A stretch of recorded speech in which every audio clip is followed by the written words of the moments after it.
Hello मेरे प्यारे बच्चों, कैसे हो?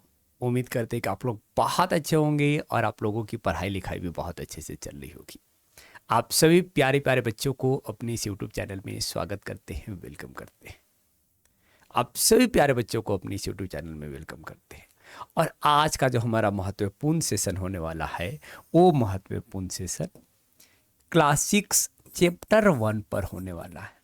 क्लास 6 चैप्टर 1 पर होने वाला है और इस चैप्टर का नाम क्या है? लोकेटिंग प्लेसेस ऑन दी अर्थ। इस चैप्टर में हम लोग ये डिस्कस करने वाले हैं कि अर्थ पर जो प्लेसेस है उस प्लेसेस को कैसे लोकेट करते हैं। We are going to discuss about how to locate places on the earth. Earth पर हम लोग कैसे प्लेसेस को लोकेट करते हैं। तो दो तरीके हैं। We have two method to locate places on the earth. पहला मेथड मैप है। मैप का यूज करते हुए हम लोग प्लेसेस को लोकेट करते हैं। और दूसरा तरीका क्या है? ग्लोब है। Second method is the globe, first method is the map. It means we are going to discuss about map. Map के बारे में पढ़ने वाले हैं चैप्टर में। मैप के टाइप्स के बारे में पढ़ने वाले हैं और मैप के जो कंपोनेंट्स हैं उस कंपोनेंट के बारे में पढ़ने वाले हैं। ठीक है। और सेकेंड पार्ट में हम लोग क्या पढ़ेंगे? ग्लोब। और ग्लोब पर जो इमेजिनरी लाइन बनाया गया है, ग्लोब पर देखो कि कई सारी इमेजिनरी लाइन और जो है ऐसे कि वर्टिकल इमेजिनरी लाइन बनाए गए हैं, हॉरिजेंटल इमेजिनरी लाइन बनाए गए हैं। उन लाइनों को क्या कहते हैं, उसका महत्व क्या है, इन सभी चीज़ों को हम लोग इस चैप्टर में डिस्कस करने वाले हैं। ठीक है, तो चलिए शुरू करते हैं। ठीक है, पार्ट 1 में हम लोग ये पढ़ेंगे और पार्ट 2 में हम लोग वो पढ़ेंगे। ठीक है, उसके बाद एक और पार्ट होगा जिसमें हम लोग इम्पोर्टेंस पढ़ेंगे इमेजिनरी लाइन का। तो चलिए शुरू करते हैं पार्ट 1। चलो बच्चों, ये हमारा पार्ट 1 है। पार्ट 1 में हम लोग मैप के बारे में पढ़ने वाले हैं, लेकिन सबसे पहले बैकग्राउंड बनाते हैं, then we will discuss about map. ठीक है, बैकग्राउंड क्या है? Imagine that you are visiting a city for the first time. Imagine करो कि आप एक शहर को पहली बार विजिट कर रहे हो, एक शहर में पहली बार घूमने गए हो। तो आप बताओ कि वहाँ पर जो प्लेसेस है उस प्लेसेस को कैसे फाइंड आउट करोगे, कैसे पता लगाओगे कि कौन सा जगह कहाँ पर है। जैसे आपको कैसे पता चलेगा कि म्यूजियम कहाँ पर है, नगर पंचायत कहाँ पर है, कैसे पता चलेगा? तो आपके पास दो तरीके हैं। पहला तरीका ये है कि आप किसी व्यक्ति से पूछ लोगे कि भाई मुझे बताओ म्यूजियम कहाँ पर, वो व्यक्ति बता देगा, म्यूजियम चले जाओगे। ये हुआ पहला तरीका। अगर दूसरा तरीका की बात कर लिया जाए तो दूसरा तरीका ये है कि अगर आपको मैप मिल जाए, अगर आपको उस शहर का मैप मिल जाए तो मैप का यूज करते हुए आप खुद ही सारे प्लेसेस को फाइंड आउट कर लोगे, पता लगा लोगे कि कौन सा प्लेस कहाँ पर है और फिर चले जाओगे। ठीक है, देखिए एक शहर का मैप है जिसमें सारा चीज़ क्लियरली दिखाया गया है कि मार्केट कहाँ है, स्कूल कहाँ है, हॉस्पिटल कहाँ पर है। तो मैप क्या है? तो map is like a tour guide which helps us to find places. Map एक तरह का टूर गाइड है जो हम लोगों को हेल्प करता है प्लेसेस को फाइंड करने में, प्लेसेस को पता लगाने में। ठीक है, ये तो हो गया ओवरऑल मैप के रिगार्डिंग बातें। अब चलिए मैप को बहुत ही अच्छे से डिफाइन कर लेते हैं। एक मैप का प्रॉपर डिफिनेशन क्या है? तो here is the proper definition of map. क्या है? Map is the visual representation of an area on a flat surface. एक एरिया का जो विजुअल रिप्रेजेंटेशन है, जैसे भारत है, भारत को हम लोग क्या कर रहे हैं? दर्शाने का काम कर रहे हैं, एक फ्लैट सरफेस पर दर्शाने का काम कर रहे हैं। इसी को हम लोग क्या कहते हैं? मैप कहते हैं।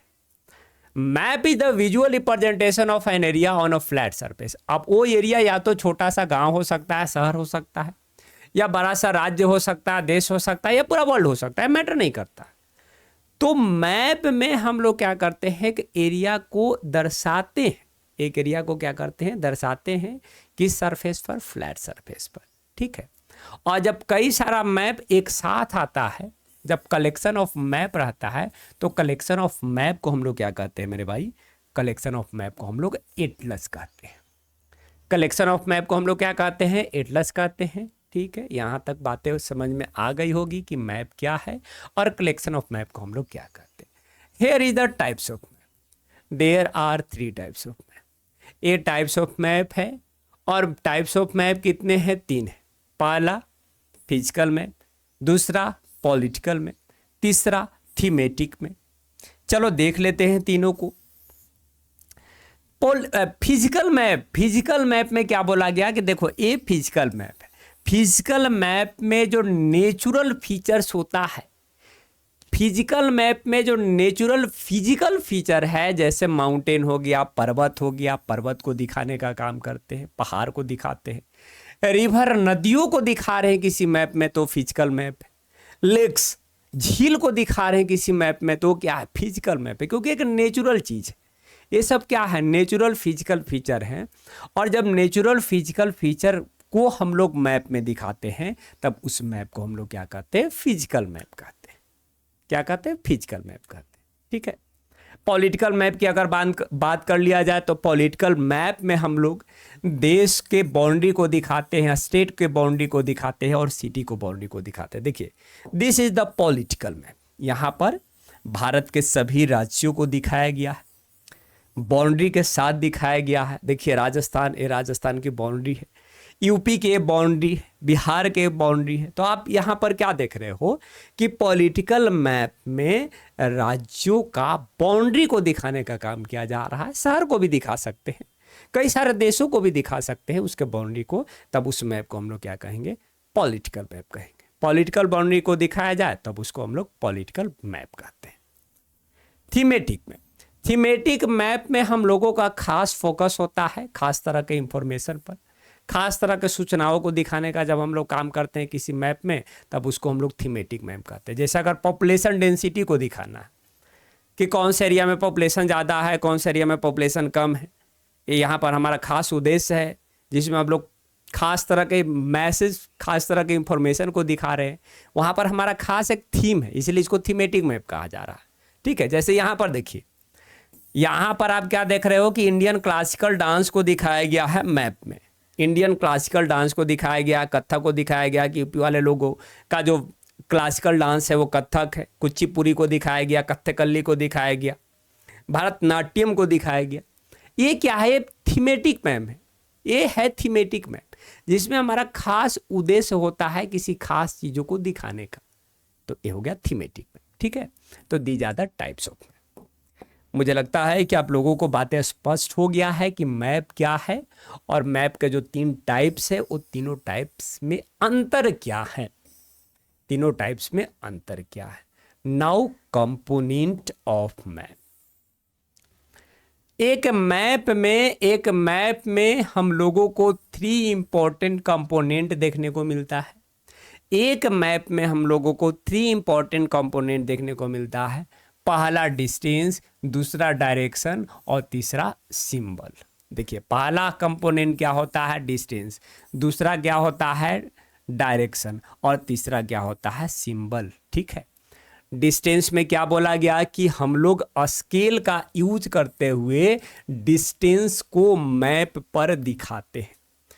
हम लोग मैप पर जो डिस्टेंस दिखाते हैं वो एक्चुअल डिस्टेंस नहीं दिखाते हैं, बल्कि इसके लिए हम लोग क्या यूज करते हैं, स्केल यूज करते हैं।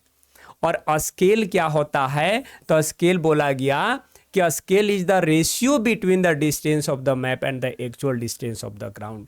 मतलब जो मैप पर जो डिस्टेंस है, map distance by actual distance, इसी को हम लोग क्या कहते हैं, स्केल कहते हैं। जैसे देखिए कि अगर मैप पर 1 सेंटीमीटर दिखाया गया है, मैप पर जो 1 सेंटीमीटर जो यहाँ पर दिखाने का काम किया गया है वो एक्चुअल में कितना डिस्टेंस को दिखा रहा है, तो 50,000 सेंटीमीटर को दिखा रहा है। इसी रेशियो को हम लोग क्या कहते हैं, स्केल कहते हैं।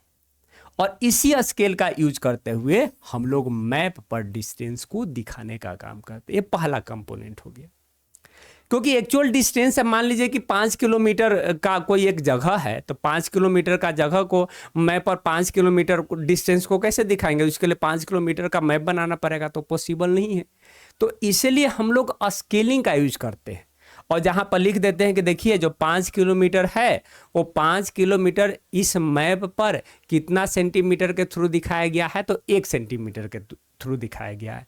तो ये बातें अंडरस्टूड होता है कि चलो भाई मैप का जो 1 सेंटीमीटर है वो एक्चुअल ग्राउंड पर कितना डिस्टेंस को दिखा रहा है, 5 किलोमीटर को। ठीक है। ये पहला कंपोनेंट है। उसके बाद अगर सेकंड कंपोनेंट की बात कर लिया जाए तो सेकंड कंपोनेंट में डायरेक्शन आते हैं। 4 कार्डिनल डायरेक्शन है, जिसमें नॉर्थ, साउथ, ईस्ट, वेस्ट हो गए। डायरेक्शन में बोला गया कि 4 कार्डिनल डायरेक्शन है, नॉर्थ, साउथ, ईस्ट, वेस्ट। उसके बाद 4 इंटरमीडिएट डायरेक्शन है।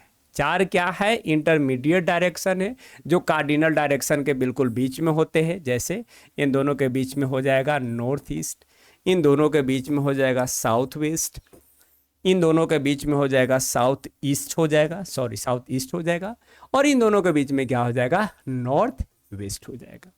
तो सेकंड कंपोनेंट हमारा डायरेक्शन हो गया कि जब हम लोग मैप बनाते हैं तो उस मैप में डायरेक्शन का यूज करते हैं। ठीक है, वो डायरेक्शन कार्डिनल भी होता है और वो डायरेक्शन इंटरमीडिएट भी होता है। ठीक है, इसके अलावे कुछ चीज़ों को दिखाने के लिए हम लोग सिंबल का यूज करते हैं।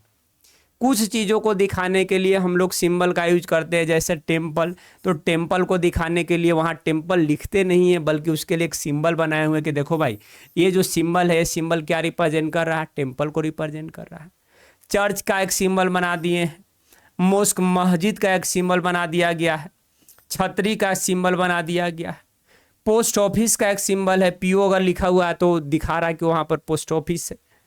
ठीक है, उसके बाद पुलिस स्टेशन के लिए जो एक सिंबल है वो पीएस है।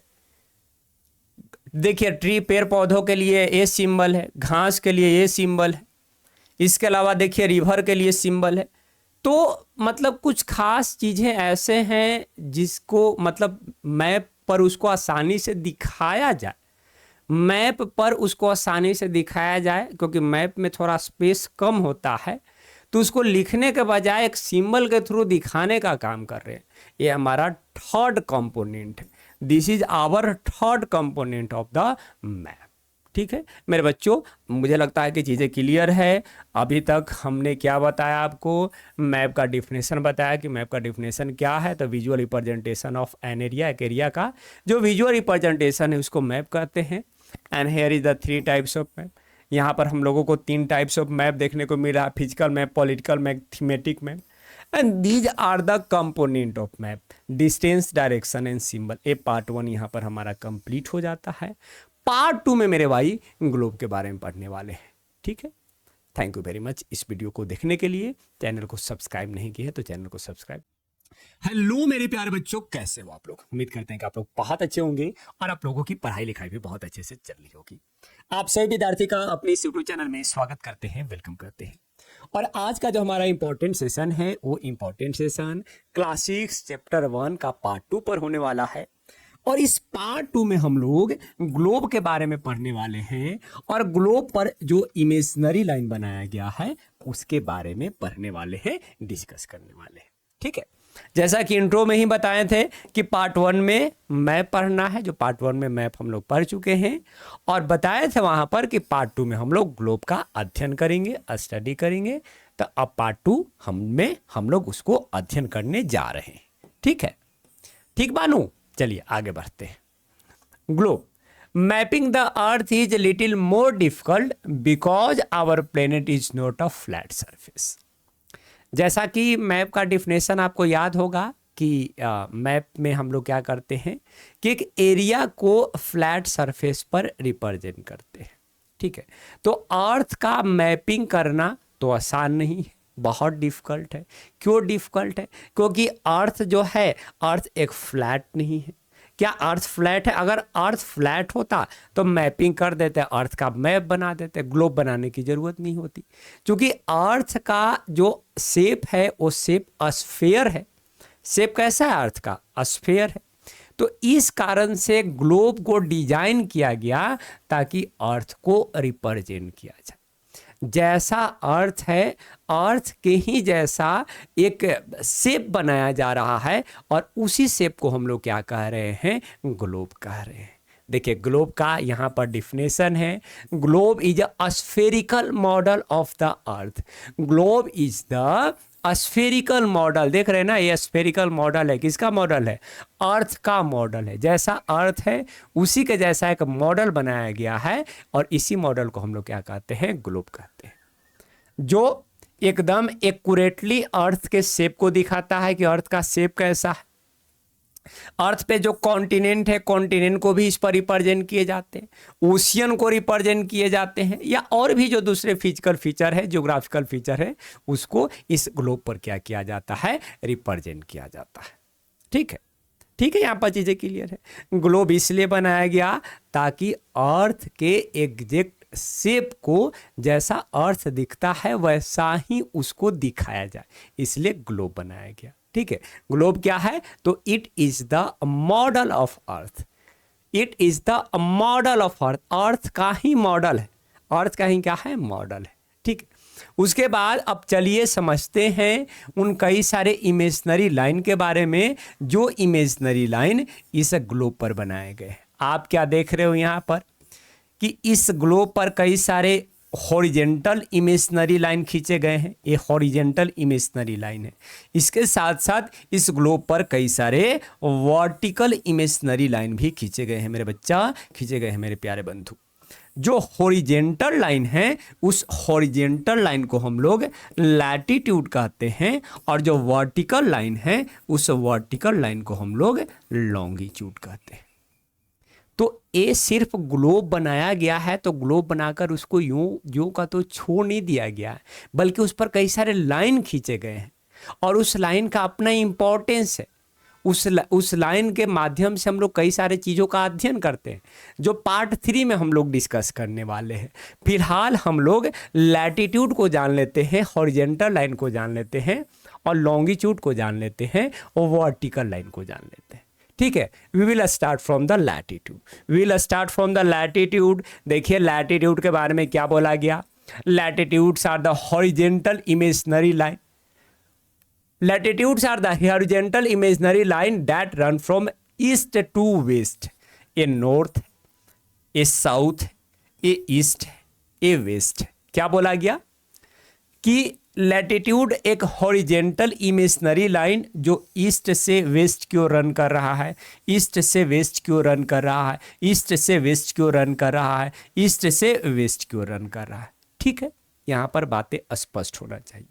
अब जो हॉरिजेंटल लाइन कितने बनाए गए हैं, नंबर ऑफ हॉरिजेंटल लाइन कितने हैं, अगर उसकी बात कर लिया जाए तो सबसे पहले यहाँ पर बोला गया कि एक जो लाइन है उसको 0 डिग्री लैटिट्यूड कहा जा रहा है, और ये जो 0 डिग्री लैटिट्यूड है इस पूरे ग्लोब को 2 इक्वल पार्ट में डिवाइड कर रहा है।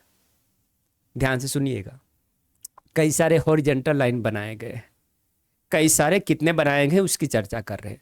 पहला 0 डिग्री है, और ये जो 0 डिग्री लैटिट्यूड है इस ग्लोब को 2 इक्वल पार्ट में डिवाइड कर रहा है।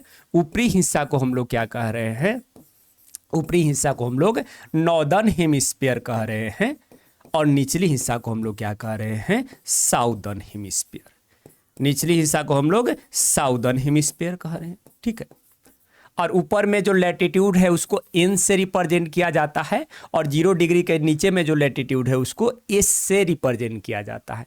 एक्चुअल में एस साउदर्न हेमिस्फीयर को रिप्रेजेंट कर रहा है, और एन क्या रिप्रेजेंट कर रहा है, नॉर्दर्न हेमिस्फीयर को। ठीक है, ये तो बातें हो गई। अब है कि कितने नंबर ऑफ लैटिट्यूड हैं, कितने नंबर ऑफ लैटिट्यूड है, तो 0 डिग्री से लेकर ऊपर तक नॉर्थ पोल तक कितने नंबर ऑफ लैटिट्यूड है, 90, और 0 डिग्री से लेकर साउथ पोल तक कितने नंबर ऑफ लैटिट्यूड है, तो यहां भी 90 है। तो 90 ऊपर, 90 नीचे, और एक आपका इक्वेटर हो गया, तो एक ए रख लेते हैं। अब टोटल इसको जोड़िएगा तो नंबर ऑफ लैटिट्यूड कितना आ जाएगा, 181। नंबर ऑफ लैटिट्यूड मेरे भाई कितना है, 181 है। 0 डिग्री से ऊपर 90 लैटिट्यूड, और 0 डिग्री से नीचे 90 लैटिट्यूड, और फिर एक इक्वेटर वाला हो जाएगा। ठीक है ना, तो टोटल हो जाएगा 181। ओके, अब कुछ इंपॉर्टेंट लैटिट्यूड की अगर चर्चा कर लिया जाए, बातें कर लिया जाए, तो ये कुछ इंपॉर्टेंट लैटिट्यूड है। पहला इंपॉर्टेंट लैटिट्यूड हमारा इक्वेटर है, जो 0 डिग्री लैटिट्यूड है। 0 डिग्री लैटिट्यूड जिसको हम लोग इक्वेटर के नाम से जान रहे हैं, ये हो गया हमारा फर्स्ट इंपॉर्टेंट लैटिट्यूड। अगर सेकेंड की बात कर लिया जाए पहले हम लोग नॉर्दर्न हेमिस्फीयर में चलते हैं, तो 23 होल 1/2 डिग्री नॉर्थ कर लीजिए या 23.5 डिग्री नॉर्थ कर लीजिए। तो 23 होल 1/2 डिग्री नॉर्थ लेटीट्यूड ये दूसरा इंपॉर्टेंट लेटीट्यूड हो गया, जिसको ट्रॉपिक ऑफ कैंसर कहा जाता है। फिर ऊपर आगे बढ़िए, 66 होल 1/2 डिग्री नॉर्थ लेटीट्यूड, ये सेकेंड ऊपर में सेकेंड मोस्ट इंपॉर्टेंट लेटीट्यूड हो गया, जिसको हम लोग क्या कहते हैं, आर्कटिक सर्कल। क्या कहते हैं, आर्कटिक सर्कल। और फिर 90 डिग्री नॉर्थ लेटीट्यूड भी इंपॉर्टेंट हो जाता है, जिसको हम लोग क्या कहते हैं, नॉर्थ पोल कहते हैं। ठीक है, जिसको हम लोग क्या कहते हैं, नॉर्थ पोल। तो ये तो इंपॉर्टेंट लेटीट्यूड हो गए नॉर्दर्न हेमिस्फीयर में। अब चलिए साउदर्न हेमिस्फीयर में इंपॉर्टेंट लेटीट्यूड की चर्चा कर लेते हैं। तो फिर से 23 होल 1/2 डिग्री साउथ में आइए। तो यहाँ पर जो ये मिलेगा 23 होल 1/2 डिग्री साउथ जो लैटिट्यूड है, इसको हम लोग ट्रॉपिक ऑफ कैप्रिकॉर्न कहेंगे। इसको ट्रॉपिक ऑफ कैंसर, जब नंबर का वैल्यू सेम है 23 होल 1/2 डिग्री, लेकिन जब नॉर्थ में है तो ट्रॉपिक ऑफ कैंसर, साउथ में है तो उसको ट्रॉपिक ऑफ कैप्रिकॉर्न। वही 66 होल 1/2 डिग्री नॉर्थ में है तो उसको आर्कटिक सर्कल कहेंगे, अगर साउथ में है तो उसको क्या कहेंगे, अंटार्कटिक सर्कल। और 90 degree north pole and 90 degree east आपका क्या हो जाएगा, साउथ पोल हो जाएगा। तो these are the important latitude, these are the important latitude. अब लेटीट्यूड का इंपॉर्टेंस क्या है मेरे भाई, लेटीट्यूड का इंपॉर्टेंस क्या है, तो इंपॉर्टेंस हम लोग बाद में पढ़ेंगे, लास्ट में हम लोग इंपॉर्टेंस को जानेंगे।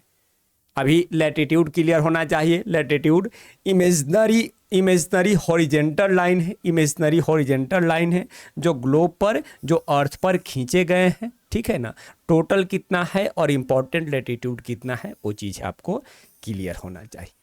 चलिए अब लॉन्गिट्यूड, लेटीट्यूड जो हमारा था वो हॉरिजेंटल लाइन था, और लॉन्गिट्यूड जो हमारा है, लॉन्गिट्यूड लंबा, लॉन्गिट्यूड जो है वो वर्टिकल लाइन है। लॉन्गिट्यूड क्या है, वर्टिकल लाइन है। लॉन्गिट्यूड क्या है, वर्टिकल लाइन है।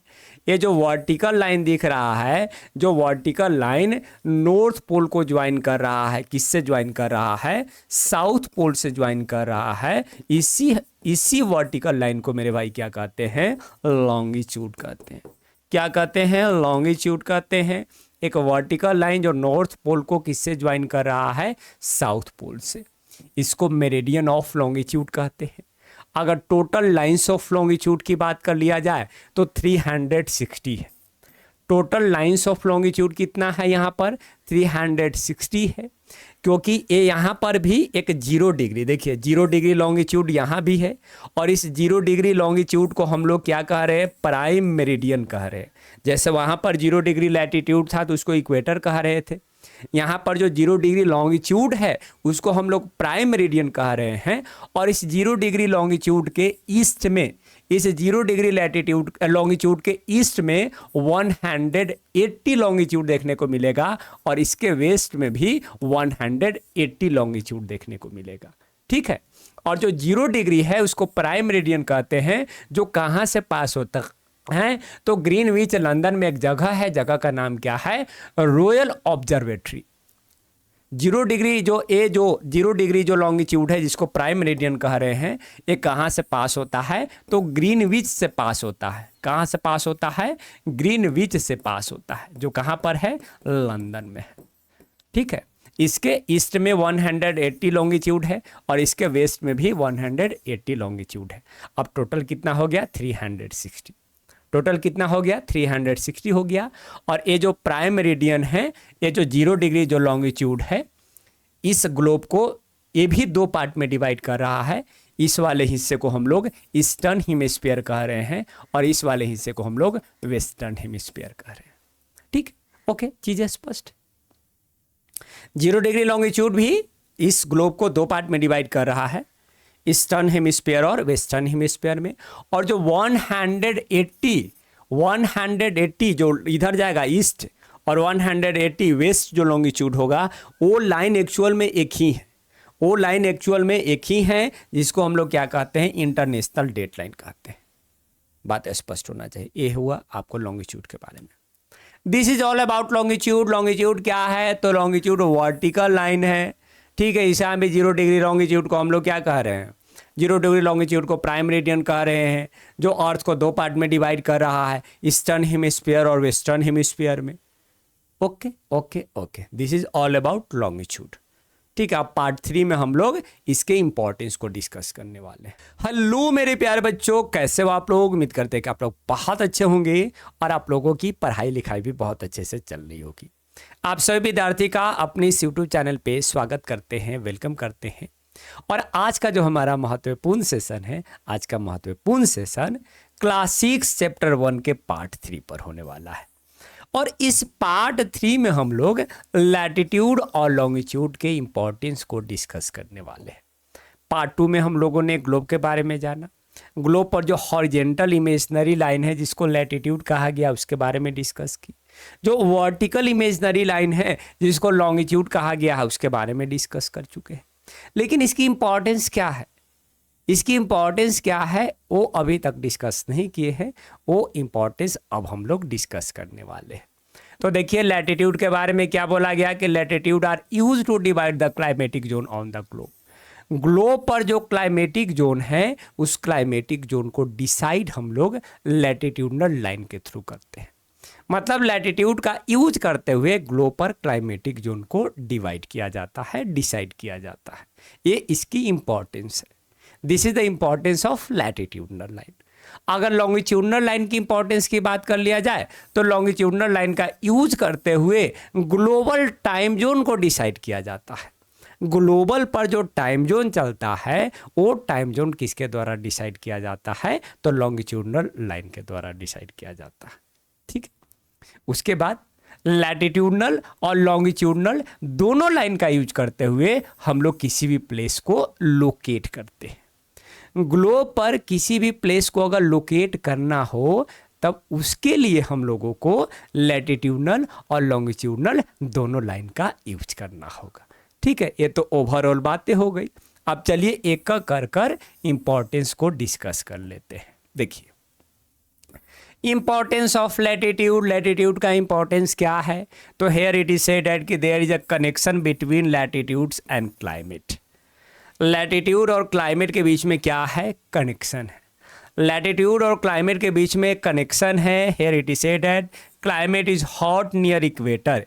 इक्वेटर के पास जो क्लाइमेट है वो क्लाइमेट कैसा है? हॉट है। देखिए इक्वेटर है, इक्वेटर के पास जो क्लाइमेट है बहुत हॉट होता है, बहुत गर्म होता है। और इस रीजन को ट्रॉपिक ऑफ कैंसर और ट्रॉपिक ऑफ कैप्रिकॉर्न के बीच का जो रीजन है, इस रीजन को टोरिड जोन कहा जाता है। और यहाँ पर क्लाइमेट कैसा रहता है? क्लाइमेट हॉट रहता है, गर्म रहता है। तो इक्वेटर के आसपास क्लाइमेट गर्म है और इस पूरे जोन को हम लोग टोरिड जोन कह रहे हैं, ओके। उसके बाद बोला गया कि moderate between mid latitude, Tropic of Cancer के ऊपर बढ़िएगा नॉर्दर्न हेमिस्फीयर में और ट्रॉपिक ऑफ कैप्रिकॉर्न के नीचे बढ़िएगा साउदर्न हेमिस्फीयर में। तो यहाँ पर टेम्परेचर कैसा हो जाएगा? मॉडरेट हो जाएगा। यहाँ पर टेम्परेचर कैसा हो जाएगा? मॉडरेट टेम्परेचर हो जाएगा। और इस जोन को हम लोग क्या कहते हैं? इस जोन को टेम्परेट जोन कहते हैं। इस जोन को टेम्परेट जोन कहते हैं। अब चूंकि नॉर्थ में है तो नॉर्थ टेम्परेट जोन हो गया, ये साउथ में है तो साउथ टेम्परेट जोन हो गया। और यहाँ पर क्लाइमेट कैसा रहेगा? तो क्लाइमेट मॉडरेट रहेगा। उसके बाद पोल के आसपास जाइएगा, नॉर्थ पोल हो या साउथ पोल, पोल के आसपास जाइएगा तो क्लाइमेट कैसा हो जाएगा? Cold climate.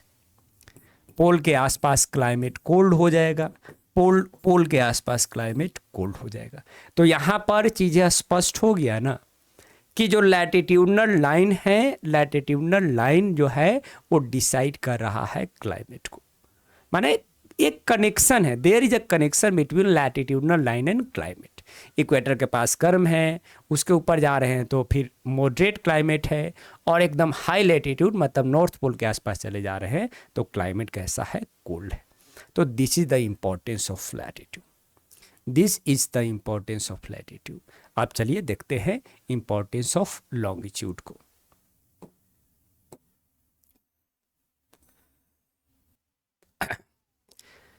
ये रहा हमारा इंपॉर्टेंस ऑफ लॉन्गिट्यूड। लॉन्गिट्यूड का यूज करते हुए हम लोग टाइम जोन को डिसाइड करते हैं, लेकिन सबसे पहले हम लोग टाइम जोन को समझते हैं। यहाँ पर बोला गया कि earth rotates in a west to east direction. Earth का जो रोटेशन है वो वेस्ट टू ईस्ट डायरेक्शन में है, ठीक है। कहाँ पर? तो अपने एक्सिस पर। अर्थ का एक रोटेशन होने में कितना समय लगता है? तो 24 घंटा समय लगता है। अर्थ का एक रोटेशन कंप्लीट कितने समय में होता है? 24 घंटा में होता है। और आप बताओ कि नंबर ऑफ लॉन्गिट्यूड कितना है? तो नंबर ऑफ लॉन्गिट्यूड कितना है? 360 है नंबर ऑफ लॉन्गिट्यूड। मतलब एक रोटेशन कंप्लीट होगा तो 360 जो लॉन्गिट्यूड है वो भी क्या हो जाएंगे? कंप्लीट हो जाएंगे। मतलब 360 लॉन्गिट्यूड को क्रॉस करने में अर्थ को, पृथ्वी को कितना समय लग रहा है? 24 घंटा। कितना समय लग रहा है? 24 घंटा। तो 1 डिग्री लॉन्गिट्यूड को क्रॉस करने में कितना समय लगेगा? तो इसको इससे डिवाइड कर देंगे और 24 घंटा को मिनट में कन्वर्ट कर दिए हैं। फिर अब इसको सॉल्व कर लो, 0 से 0 6, इसको काटो तो 4। मतलब 1 डिग्री लॉन्गिट्यूड को क्रॉस करने में अर्थ को कितना समय लग रहा है? 4 मिनट। 1 डिग्री लॉन्गिट्यूड को क्रॉस करने में अर्थ को कितना समय लग रहा है? 4 मिनट। उसी तरह से अगर 15 डिग्री की अगर बात कर लिया जाए कि 15 डिग्री लॉन्गिट्यूड को क्रॉस करने में अर्थ को कितना समय लगेगा, तो 60 मिनट लगेगा, या फिर कह लीजिए 1 घंटा लगेगा। 15 डिग्री लॉन्गिट्यूड को क्रॉस करने में अर्थ को कितना समय लगेगा? 1 घंटा, है ना। और उसी तरह से 360 में 24 घंटा लगेंगे। अब यहां पर ये बातें तो स्पष्ट हो गया कि सन्स रेज जो है 1 घंटा में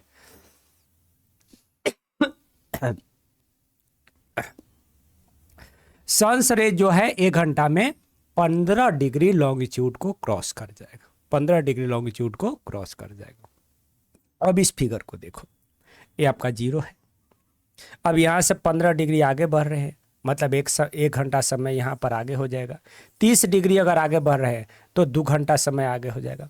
45 डिग्री बढ़ रहा है, मतलब 15 डिग्री पर 1 घंटा बढ़ते जाएगा, ठीक है। 0 डिग्री इधर समय बढ़ रहा है और इधर समय क्या हो रहा है? घट रहा है। इधर समय क्या हो रहा है? मान लीजिए कि सन्स रेज यहाँ है, सूरज की जो किरणें हैं, सूरज की किरणें अगर यहाँ फॉल कर रहा है तो यहाँ तो 12 बजेगा। अब अगला 1 घंटा बाद जो है सूरज की किरणें यहाँ होगा, अगला 1 घंटा बाद सूरज की किरणें यहाँ होगा, लेकिन पिछला 1 घंटा बाद सूरज की किरणें यहाँ था, उससे 1 घंटा पहले सूरज की किरणें यहाँ था। इसी तरह से टाइम जोन को हम लोग डिसाइड करते हैं, है ना, कि अगर 15 डिग्री अगर प्राइम मेरिडियन से आगे जाते हैं तो समय 1 घंटा बढ़ेगा, और 15 डिग्री अगर प्राइम मेरिडियन से पीछे आते हैं तो समय 1 घंटा घटेगा।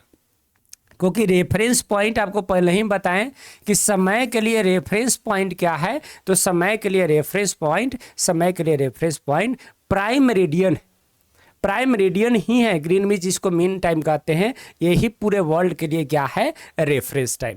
तो इससे 15 डिग्री आप जाइएगा ईस्ट में तो समय बढ़ेगा, और 15 डिग्री वेस्ट में आइएगा तो समय घटेगा। और इस तरह से पूरे वर्ल्ड को 24 टाइम जोन में डिवाइड कर दिया गया है, हर एक 15 डिग्री पर।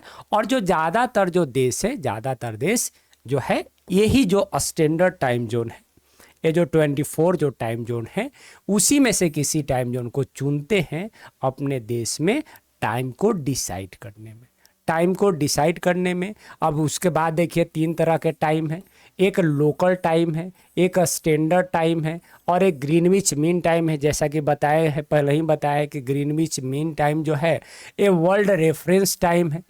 एक तरह का लोकल टाइम है जो प्राइम मेरिडियम पर, जो ग्रीनविच में जो प्राइम मेरिडियम है वहाँ का जो लोकल टाइम है उसको ग्रीनविच मीन टाइम कहते हैं, और इसको यूज किया जाता है वर्ल्ड वाइड टाइम जोन के रेफरेंस के रूप में। देख रहे हैं ना, 0 डिग्री प्राइम मेरिडियम के ईस्ट में जो है 12 टाइम जोन है, और वेस्ट में भी क्या है? 12 टाइम जोन है। हर एक 15 डिग्री पर एक टाइम जोन है, 1 घंटा बढ़ते जाएगा, और इस तरह से टाइम जोन हो गया इधर, और इस तरह से टाइम जोन हो गया इधर। अब जो कई सारे देश में, मान लीजिए कि एक देश है उसमें कई सारे टाइम जोन आ जाएगा, मान लें 30 डिग्री का एक्सपेंशन है तो उसमें 2 टाइम जोन आ जाएगा। तो देश डिसाइड करेगा कि कौन सा टाइम है जो पूरे देश के लिए जो है लागू होना चाहिए। उस टाइम को हम लोग स्टैंडर्ड टाइम कह देते हैं। उस टाइम को हम लोग क्या कहते हैं, स्टैंडर्ड टाइम कहते हैं। लोकल टाइम की बात कर लिया जाए तो हर एक डिग्री लॉन्गिट्यूड पर जो सूर्य की किरणें सीधी पड़ेगी उस टाइम को हम लोग लोकल टाइम कहते हैं। लोकल टाइम उसको कहते हैं। आमतौर पर एक देश में स्टैंडर्ड टाइम का यूज किया जाता है पूरे देश के लिए। अगर भारत की बात कर लिया जाए कि इंडिया का स्टैंडर्ड टाइम क्या है, तो इंडिया का स्टैंडर्ड टाइम 5 घंटा 30 मिनट्स आगे है जीएमटी से, ग्रीनविच मीन टाइम से। देखिए यहाँ पर आपका क्या हो जाएगा, ग्रीनविच मीन टाइम हो जाएगा, ये ग्रीनविच मीन टाइम है। उससे भारत का जो समय है वो 5 घंटा 30 मिनट्स आगे है, 5.5 प्लस है, जीएमटी से प्लस है, जीएमटी से प्लस है। ये तो हो गया 0 डिग्री। अब 0 डिग्री के जस्ट अपोजिट में जो 180 डिग्री ईस्ट लॉन्गिट्यूड है और 180 डिग्री जो वेस्ट लॉन्गिट्यूड है, जो कि दोनों को एक ही लाइन कहा जाता है, और वो एक लाइन क्या है, इंटरनेशनल डेट लाइन है। ये क्या है, इंटरनेशनल डेट लाइन है। देखिए ये इंटरनेशनल डेट लाइन है जो कि एक जिग जैग लाइन है जो पैसिफिक ओशियन से क्रॉस करता है। जो कहाँ से क्रॉस करता है, ये पैसिफिक ओशियन से क्रॉस करता है, ये पैसिफिक ओशियन से क्रॉस करता है, और ये सेपरेट करता है, 2 कॉन्सिक्यूटिव डे को सेपरेट करता है। अगर इसके ईस्ट में मूव करिएगा, अगर इसके ईस्ट में मूव करिएगा तो एक दिन माइनस हो जाता है। जैसे अगर मंडे है तो वहाँ पर संडे रहेगा, लेकिन अगर वेस्ट में मूव करिएगा तो एक दिन प्लस हो जाता है, मंडे है तो वहाँ क्या रहेगा, ट्यूसडे रहेगा। अब इसके पीछे का क्या कारण है तो कभी किसी दूसरे क्लास में, किसी दूसरे वीडियो में बता देंगे। तो इस तरह से जो है हम लोग टाइम जोन को डिसाइड करते हैं by using longitude, by using longitude. अब हम लोग लास्ट टॉपिक की ओर मूव करते हैं, और लास्ट टॉपिक क्या है, how to locate places on the globe. यही तो हमारा चैप्टर का क्या है, हेडलाइन है, locating places on the globe, locating places on the world. तो लैटिट्यूडनल और लॉन्गिट्यूडनल दोनों लाइन का यूज करते हुए हम लोग प्लेस को लोकेट करते हैं। लैटिट्यूड और longitude are 2 coordinate of the place. एक प्लेस का जो 2 कोऑर्डिनेट है, देख रहे हैं ना, ये लैटिट्यूड हो गया, ये क्या हो गया, लैटिट्यूड हो गया, और ये क्या हो गया, लॉन्गिट्यूड हो गया। अब इससे जो ये जो ग्रिड बन रहा है इसको हम लोग ग्रिड कहते हैं, इसी को क्या कहते हैं, ग्रिड कहते हैं। ये 2 कोऑर्डिनेट का यूज करते हुए, ये 2 कोऑर्डिनेट का यूज करते हुए हम लोग किसी भी प्लेस को लोकेट करते हैं। सारे जो लैटिट्यूड है और जो लॉन्गिट्यूड है ये मिलकर एक ग्रिड बनाता है, पूरे ग्लोब पर ग्रिड बनाता है। देख रहे हैं पूरे वर्ल्ड पर ग्रिड बन रहा है, इसको ग्रिड लाइन कहते हैं, और इसी का यूज करते हुए प्लेसेस को, किसी भी जगह को लोकेट किया जाता है। जैसे देखिए दिल्ली का लोकेशन क्या है, दिल्ली का लोकेशन क्या है, तो 28.6 degree north latitude and 27.2 degree east longitude. Location of Kanyakumari, Kanyakumari का लोकेशन क्या है, 8 degree north latitude and 77.5 degree east longitude. इस तरह से अगर भारत का अगर लैटिट्यूडनल एक्सपेंशन की बात कर लिया जाए और लॉन्गिट्यूडनल एक्सपेंशन की बात कर लिया जाए तो ए हो गया, ए है लैटिट्यूडनल एक्सपेंशन और ये भारत का क्या है, लॉन्गिट्यूडनल एक्सपेंशन। आप टाइप करिएगा कि भारत का लैटिट्यूडनल और लॉन्गिट्यूडनल एक्सपेंशन क्या है। तो मेरे भाई यहाँ पर चीज़ें स्पष्ट हो गया कि लैटिट्यूड और लॉन्गिट्यूड की इंपॉर्टेंस क्या है। लैटिट्यूड का यूज करते हुए क्लाइमेटिक जोन को डिसाइड करते हैं, लॉन्गिट्यूड का यूज करते हुए टाइम जोन को डिसाइड करते हैं, और लैटिट्यूड और लॉन्गिट्यूड दोनों का यूज करते हुए प्लेसेस को लोकेट करते हैं। यहाँ पर आपका चैप्टर क्या हो गया मेरे भाई, द एंड हो गया, द एंड हो गया। मेरे चैनल को सब्सक्राइब नहीं किए हैं तो चैनल को सब्सक्राइब करना